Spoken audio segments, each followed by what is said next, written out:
Votre trésor, Maria Mallard. Bonjour et merci de m'accueillir chez vous. Vous avez peut-être regardé le sacre de la Suisse hier soir à l'Eurovision. Tout un symbole aussi, la Suisse, pays connu pour sa neutralité, qui remporte donc une édition mouvementée par des controverses politiques, mais aussi par l'exclusion d'un candidat pour attitude inappropriée. Retour sur le point final de cette édition tumultueuse avec Françoise Barré. Suspense complet, tension entretenue savamment et explosion de joie totale. C'est finalement la Suisse qui s'est très largement démarquée avec le chanteur Nemo, première personne non binaire à obtenir la victoire avec 591 points. Thank you so much. Thank you so much.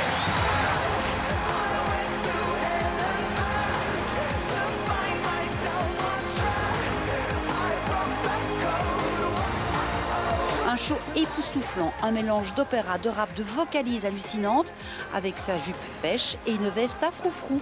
Un chanteur empli d'émotions qui, sans doute emporté par une trop grande joie, a brisé le pied de son trophée de verre lorsqu'il réinterprétait sa chanson victorieuse.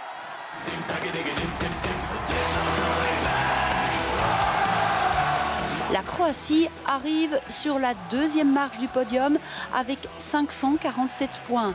Un rythme entêtant, de la dentelle, des napperons sur batterie et une sonorité qui rappelle Mozart, l'opéra rock. Baby Lasagna est le chouchou incontesté des votes du public. 307 points. L'Ukraine a bénéficié d'un vote massif du public et occupe la 3e place devant le Français Slimane qui reste au pied du podium. Le jury belge lui aura attribué ses 12 points. On retiendra une performance magistrale a cappella dans une arena silencieuse. 323 points. Israël est une véritable remontada. Elle occupe la 5e place en bénéficiant d'un vote nourri de la part du public. Mais les jurys l'ont mal classée. La candidate Eden Golam a été huée largement lors de sa prestation. L'Eurovision aura offert finalement ses cascades de couleurs, de lumière, de costumes fous et déjantés.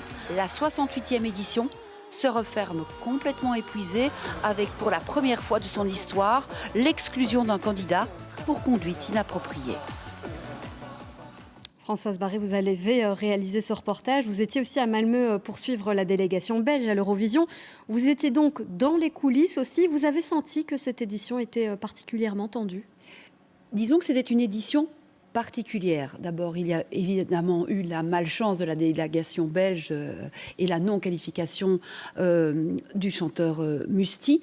Il y avait beaucoup de travail de la part des artistes pour se couper des tumultes du monde et s'enfermer dans une bulle hors de la compétition, si vous voulez, pour avoir de l'amitié, des contacts et penser chanson, penser concours et penser paix, en fait, au-delà des débats. Mais on sentait dans la salle de presse que Israël était évidemment sous les feux des observateurs, évidemment, beaucoup de rumeurs qui circulaient. C'est une édition, en fin de compte, très particulière, mais vous l'avez vu, la finale a tenu toutes les promesses d'un show télévisé à part entière. Et ce qui était marquant aussi cette année, vous l'avez un peu évoqué, c'est que l'Eurovision se veut apolitique, mais ça n'a pas du tout été le cas en fait. C'est apolitique parce que les statuts de l'UER imposent que ce soit apolitique, mais la géopolitique et la société s'invitent toujours. Vous l'avez vu, beaucoup de chansons dans les langues nationales, beaucoup de drapeaux agités. Donc il y a une forme de nationalisme qui s'exprime. Et puis c'est tellement une plateforme de visibilité qu'il faut en être. Par exemple, Israël, jamais aurait renoncé à cette visibilité à l'Eurovision, puisque c'est 200 millions de téléspectateurs à travers le monde. Mais effectivement, les désordres du monde s'étaient invités. Merci à Françoise Barré d'avoir été notre invitée sur ce plateau.